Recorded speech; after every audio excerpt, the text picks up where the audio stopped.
Naval aviation is pretty unforgiving. If you're not focused and you're not prepared, then you're not going to be doing this business for very long. Picture an engineering marvel, a magnificent floating fortress stretching an astonishing 337 meters. More than 4,000 crew members ensure flawless execution of all operational tasks here. Enter the realm of the mighty USS Gerald R Ford, the unparalleled colossus of the seas, flaunting groundbreaking advances in warfare technology. The Department of Defense made the aircraft carrier program far more expensive than it needed to be. Its voyage to Oslo, Norway, wasn't routine, but was a bold response to Russian maneuvers escalating tensions between the West and Russia. Join us as we uncover its state-of-the-art technology, unmatched firepower, and the reasons behind its historic voyage to Oslo, Norway. Aircraft carriers and history. The idea of an airfield at sea revolutionized naval warfare in the 20th century. This floating airbase enabled the projection of air power far over the horizon, unconstrained by land bases. The United States pioneered the development of aircraft carriers, converting ships like the collier USS Jupiter into the Navy's first carrier, USS Langley, in 1922. These early carriers had short wooden flight decks and could only operate biplanes. However, they provided invaluable experience in the new concept of carrier aviation. The first carriers lacked hangar decks below to store aircraft and had to constantly land planes after each mission or risk losing them overboard. By 1927, the converted battlecruisers USS Lexington and USS Saratoga became the Navy's first fleet carriers with large hangar decks. By World War II, carriers had come into their own as the new dominant capital ship type after the demise of the battleship.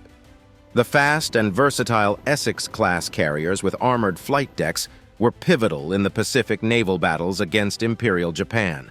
At the Battle of the Coral Sea in 1942, opposing carriers launched their aircraft against each other over the horizon while remaining out of sight, the first time ships had attacked without directly seeing the enemy fleet.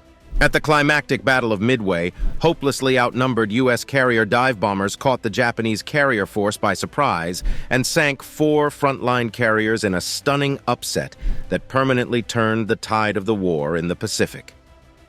The U.S.'s ability to construct over 100 carriers during the war proved decisive. Post-World War II supercarriers built for the atomic age enabled global power projection on an unprecedented scale. The USS United States, with a 900-foot angled deck, would have been the largest carrier ever, but was canceled. The first supercarrier actually built was the USS Forrestal in 1955, which featured an armored flight deck and a dedicated island superstructure. The USS Gerald R Ford. The USS Gerald R Ford is the U.S. Navy's newest and most advanced nuclear-powered aircraft carrier. Commissioned in 2017 after cost overruns and delays, it is the first of the Ford class meant to replace Nimitz carriers in the fleet. At 337 meters long, 78 meters wide, and 10 deck levels high, Ford is both the largest and most expensive warship ever built by the Navy at over $13 billion. The supercarrier is named after Gerald Ford, the 38th president who passed away in 2006, and served in the Navy during World War II on the light carrier USS Monterey. The ship's seal features Ford's Navy service to honor his contributions. However, development was plagued by delays, technical glitches, and massive cost overruns, especially with the electromagnetic aircraft launch system. Voyage to Oslo, Norway. The mighty USS Gerald R Ford reached a significant milestone on its maiden voyage as it arrived in the port of Oslo. This historic visit marks the first time in over 6 decades that an American aircraft carrier has docked on Norwegian shores, with the last visit occurring in 1957. The timing of the Ford's arrival in Oslo is no coincidence. As tensions continue to rise between Russia and the West over Vladimir Putin's bloody invasion of Ukraine, the massive warship's presence in Norway serves as a bold demonstration of America's commitment to its NATO allies in deterring Russian aggression. Notably, Ford's voyage to Oslo came just before NATO commenced a series of extensive military exercises in the Arctic region. These war games involved a staggering number of military assets, including over 150 aircraft and approximately 30,000 troops from 27 different nations.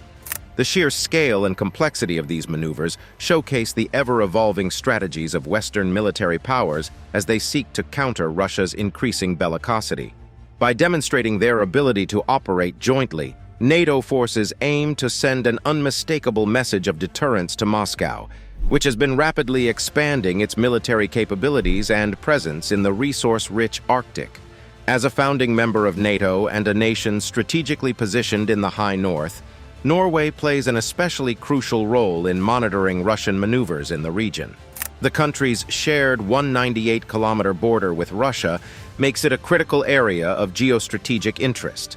Norway also controls access to the GIUK Gap, a strategically vital maritime choke point between Greenland, Iceland, and the UK that allows NATO to track Russian submarine activity in the North Atlantic.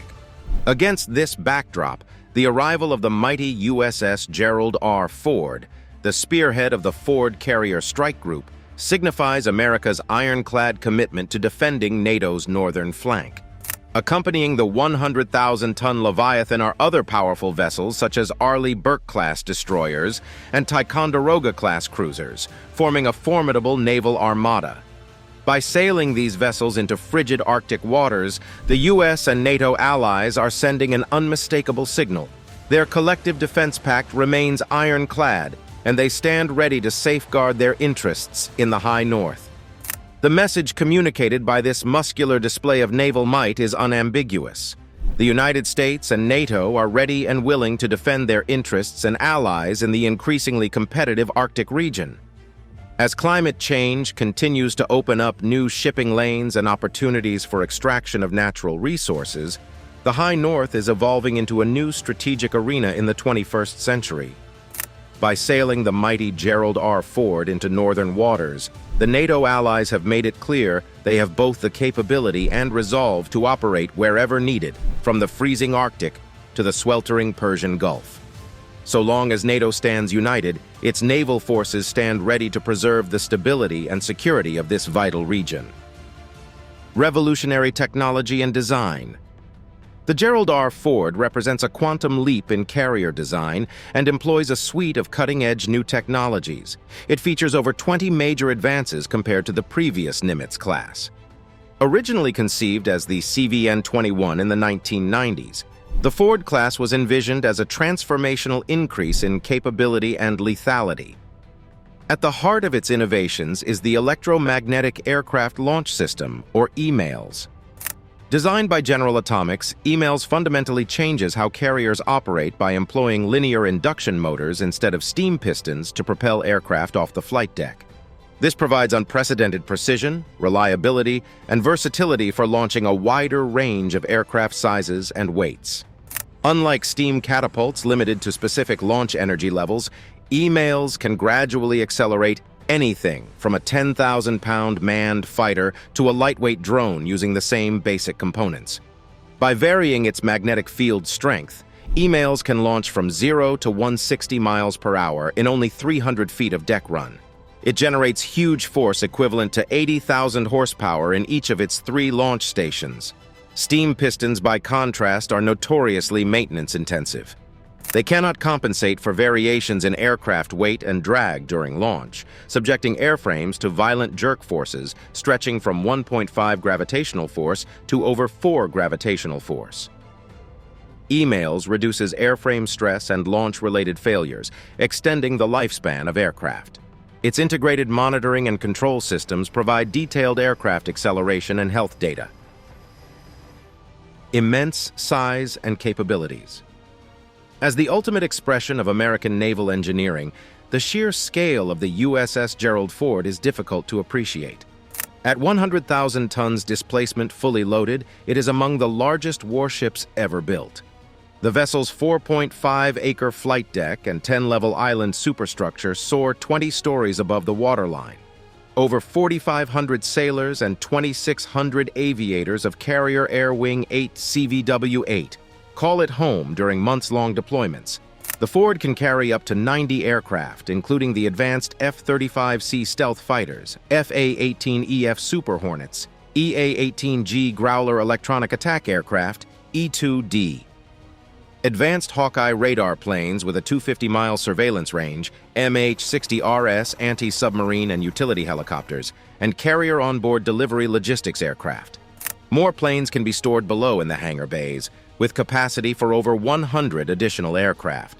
At the heart of this gargantuan vessel are two new A-1B nuclear reactors designed and built by Bechtel Corporation. These give the carrier nearly 3 times the 250 megawatt electrical power generation capacity of the Nimitz class it replaces. This powers high-energy radars, sensors, catapults, aircraft elevators, and defensive weapon systems. It can drive Ford forward at over 30 knots, faster than most ships a fraction of its size. For self-defense, the carrier has NATO-evolved Sea Sparrow missile ESSM quad packs and rolling airframe missile launchers to intercept incoming anti-ship missiles and aircraft. It also employs the Mk-15 Phalanx CIW's gun system and SLQ-32 electronic warfare suites for closer threats.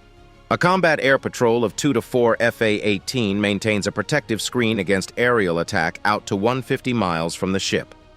The 2 powerful A-1B reactors eliminate any need for refueling during the vessel's 50-plus-year lifespan. This enables indefinite global deployment, limited only by onboard provisions and munitions stores. With a new level of automation and sortie generation of up to 160 flights per day, the Gerald R Ford will sustain American carrier supremacy well into the 21st century. Speed and mobility. The sheer scale of the USS Gerald R Ford belies its impressive tactical speed and unlimited range conferred by nuclear power. At over 1,100 feet in length and displacing 100,000 tons fully loaded, Ford is among the largest warships ever built. Yet its 2 Bechtel A-1B nuclear reactors allow this colossal supercarrier to sprint forward at over 30 knots or 56 kilometers per hour. This blistering speed is a vital tactical and strategic asset, enabling Ford to rapidly transit between different regions in response to global contingencies. The ability to outrun threats and quickly move to new operating patrol areas provides an important survivability benefit.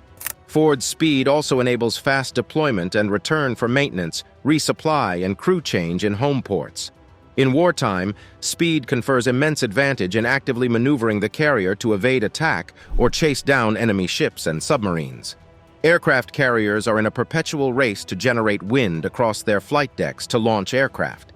At 55 knots, wind speed over the 4.5-acre deck reaches 60 miles per hour, optimal for flight operations. By sprinting at over 30 knots, Ford creates that critical wind envelope even more readily. The carrier's virtually unlimited global range is enabled by its 2 A-1B nuclear reactors designed and built by Bechtel Corporation exclusively for the Ford class. These newly developed compact reactors provide nearly 3 times the 250-megawatt electrical output of the Nimitz-class predecessors. This abundant electricity powers all the ship's functions from cutting-edge emails, electromagnetic catapults, to the latest radar arrays while also driving the 4 massive propellers. The A-1B reactors produce such copious power while requiring just a single core worth of fuel loading that will last the entire 50-plus year planned lifetime of the carrier without needing refueling or replacement. Their high energy density allows the compact A-1B reactors of under 30 feet diameter to be installed deep within the hull for protection. This enabled Ford to steam for over 700,000 nautical miles with its existing fuel supply, enough to circle the equator 28 times over. It can maintain top speed to outrun threats as long as its mechanical components hold up. From its home port in Norfolk, Virginia, the carrier can transit either coast of North America in less than a week at economical 15 to 20 knot speeds. Crossing the vast Atlantic Ocean at sustained high speed takes less than 5 days. This confers enormous flexibility for the ship's captain and commands to shift forward between different regional theaters in response to conflicts and crises worldwide. Defensive capabilities and armament. Though its purpose is to project offensive air power, The USS Gerald R Ford recognizes that the best way to complete its mission is to avoid being sunk by the enemy. As a result, self-protection is provided by a formidable array of the most advanced radars, missiles, and gun systems to detect and defeat threats from the air, surface, underwater, or shore-based missiles. At the heart of its defense is the upgraded Aegis combat system, which leverages powerful phased array radars and rapid computing with coordinated missile firing to track and target hundreds of enemy contacts simultaneously. This network-centric approach allows the sensors of the carrier itself and its escorting warships to contribute to an integrated real-time recognized air and surface picture, or RASP. Long-range air detection out to 475 kilometers is provided by the new Spy-4 radar arrays installed on Ford and its Ticonderoga cruiser escorts. For anti-air and anti-missile defense, Ford has RIM-162 Evolved Sea Sparrow missiles ESSM packed in vertical launch cells. These 70-plus nautical mile range supersonic missiles are used to intercept sea-skimming anti-ship missiles and aircraft. As a last-ditch point defense system, it also employs the Mk-15 Phalanx 20mm Vulcan rotary cannon that spews 4,500 rounds per minute to obliterate incoming missiles or aircraft in the terminal phase. The carrier is also protected by its screening escorts, typically one Ticonderoga cruiser and 2 to 3 Arleigh Burke destroyers carrying thousands of additional surface-to-air missiles between them. A nuclear fast-attack submarine prowls unseen 50 to 100 miles ahead, able to sink undersea or surface contacts before they comes within missile firing range of the carrier. Together, these layered defenses coordinate to protect Ford against even large-scale saturation attacks. While not overtly armed for surface combat, the carrier's 90-plus aircraft themselves comprise its real striking power, able to deliver precision destruction hundreds of miles beyond the horizon. The USS Ford is thus transformed into one of the most lethal instruments of global force projection in history. Carrier Strike Group composition. Though extremely capable on its own merits, the USS Gerald R Ford was designed from the outset to operate at the heart of a larger carrier strike group, bringing complementary capabilities across multiple warfare domains. A typical Ford strike group consists of 6 to 10 supporting warships and submarines managed as a cohesive naval force. The centerpiece is 1 or 2 Ticonderoga-class guided missile cruisers serving as the carrier's defensive escorts. Equipped with over 100 vertical launch missiles of varying types and powerful Spy-1 Aegis radars, the cruisers expand anti-air and anti-missile detection range and engagement capabilities dramatically. 2 to 3 Arleigh Burke destroyers DDG provide anti-submarine screening for the force using hull-mounted sonars and torpedo tubes able to sink any undersea threats before they come within 100 miles of the carrier. Destroyers also contribute their own anti-air missiles and Tomahawk land attack cruise missiles used for strikes on enemy shore targets. A nuclear fast-attack submarine SSN prowls unseen 50 to 100 miles ahead of the carrier, monitoring below-surface contacts and keeping adversary subs at bay. Logistics ships, including fleet oilers and stores ships, provide vital underway refueling and resupply, so the strike group can remain on a forward-deployed station indefinitely. With its escorts, the CSG brings together all domains of naval warfare into a cohesive team that multiplies the combat capabilities of the individual platforms. This enables sea control for the safe passage of civilian convoys, while also allowing power projection with Tomahawk missiles hundreds of miles inland from the sea. The flexibility and reach of the modern carrier strike group provide unparalleled crisis response options to national leaders. Now it's time for today's subscriber pick. The USS Gerald R Ford represents the pinnacle of cutting-edge technology in the realm of aircraft carriers. However, this image reveals an alleged Russian aircraft carrier, rumored to be equipped with a laser-based defense system positioned to counter enemy forces. If this proves to be real, it could revolutionize the landscape of warfare, fundamentally reshaping the dynamics of naval and aerial combat. What are your thoughts on this?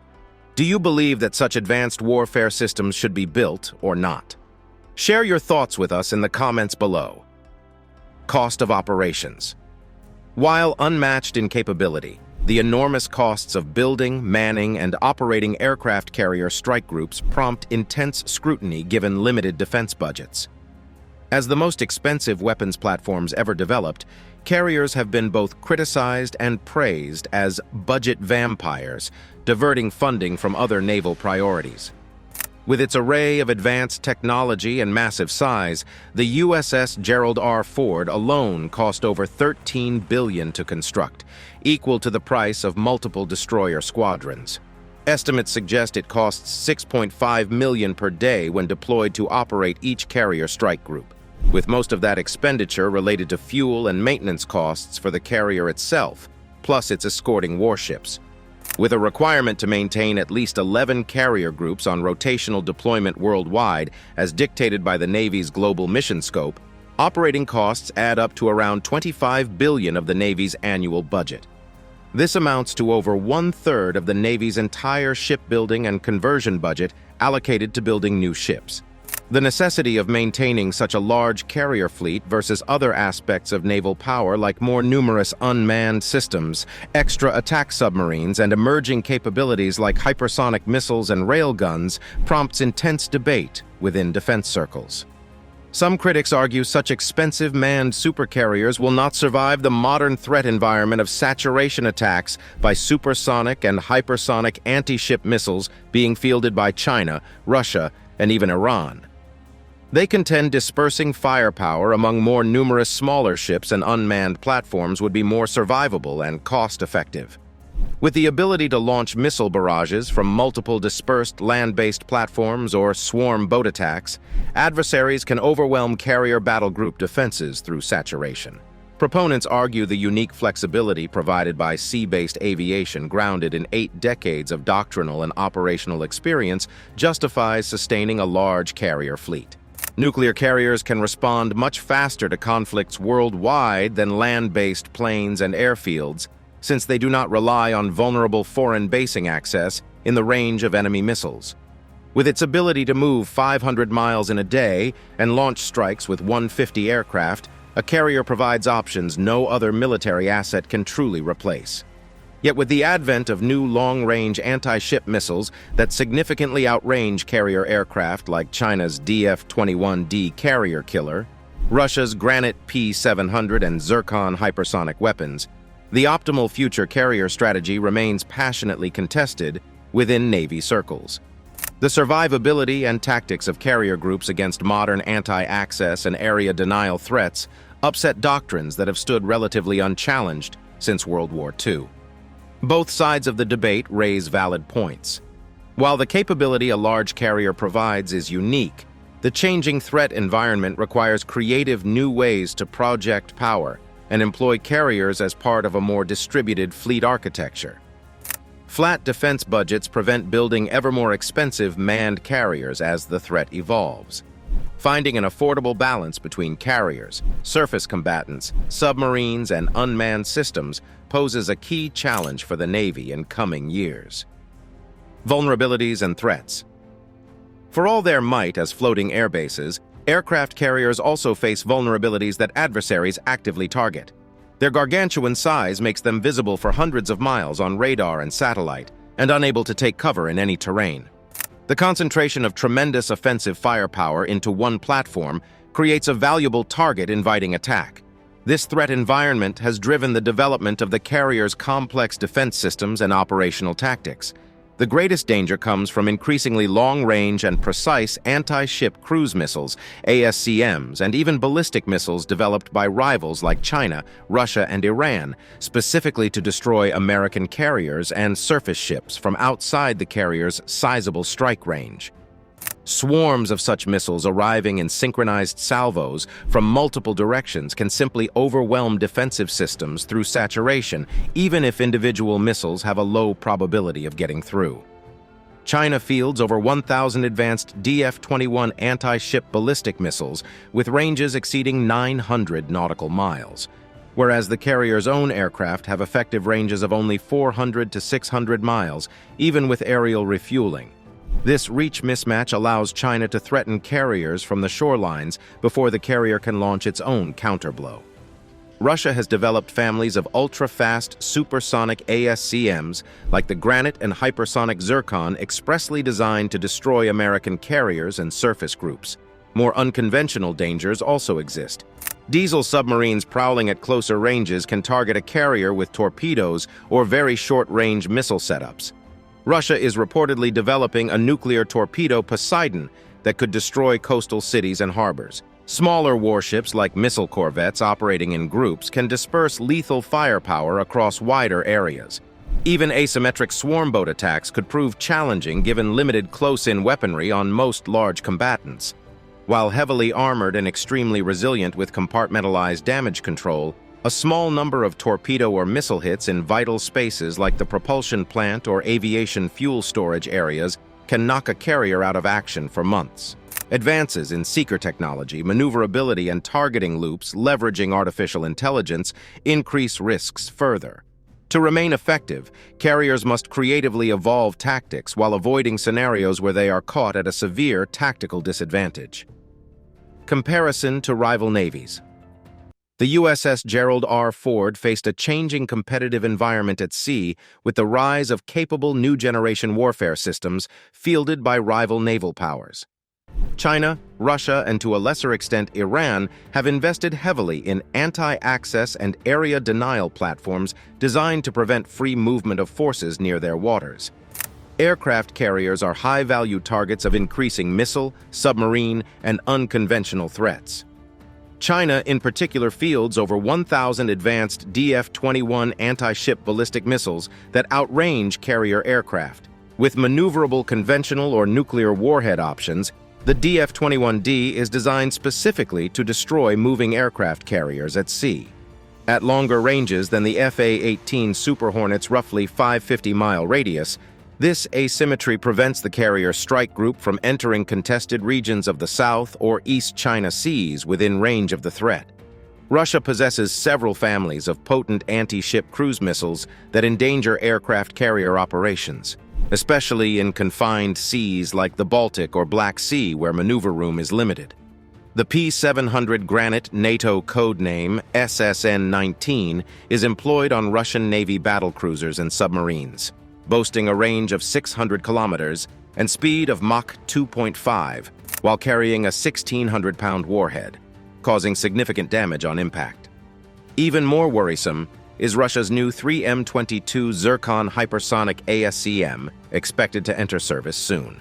Launched from ships, subs, and land batteries, Zircon travels at blistering Mach 9 speeds, outranging air and missile defenses. This leaves little reaction time for carriers, threatening even previously safe standoff distance tactics.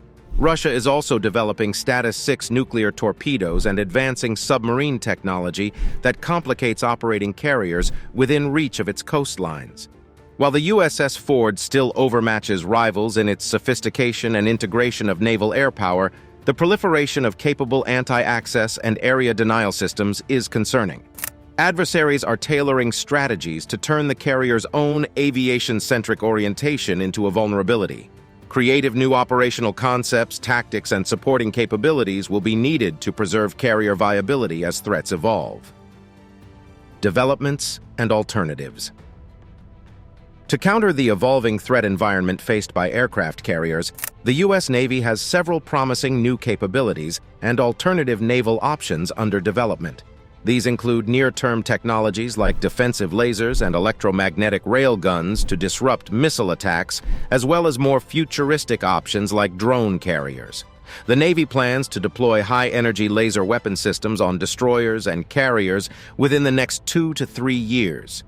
These 150-plus kilowatt lasers can incinerate inbound missiles and aircraft out to several miles, providing a deep magazine for missile defense. Railguns firing streams of precision-guided projectiles via electromagnetic pulses are another option for rapid-fire missile interception. Automated networked sensors controlling these weapons could neutralize saturation attacks. If manned supercarriers become excessively vulnerable, alternate platforms like smaller ski-jump carriers derived from Marine Corps amphibious assault ships offer lower-cost options. Carrying 20 to 30 F-35B, these light carriers deploy in distributed groups across wider areas, presenting less concentrated targets. Truly revolutionary is the Navy's development of large, unmanned underwater and surface ghost fleet vessels able to operate high-risk missions without jeopardizing sailors, controlled from manned vessels over the horizon. Equipped with modular payloads, they extend the manned fleet's reach and firepower into denied areas. The future carrier air wing may also comprise loyal wingmen in unmanned combat aircraft flying alongside manned jets. Rather than building ever larger aircraft carriers in the $15 billion price range, it may be strategically and fiscally prudent for the USN to gradually shift towards a more balanced fleet architecture centered on 4 to 6 manned Ford-class carriers for visible deterrence.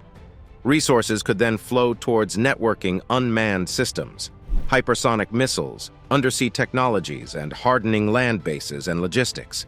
This blended approach allows carriers to operate in safer standoff zones guarded by overlapping defensive and awareness layers, while autonomous vessels project into contested areas. Instead of carriers going against the grain of technological change, the future fleet must align itself with emerging capabilities to retain U.S. maritime dominance. Future of warfare. The USS Gerald R Ford represents both the continuing dominance of American naval power projection, but also the vulnerabilities aircraft carriers face from modern threats.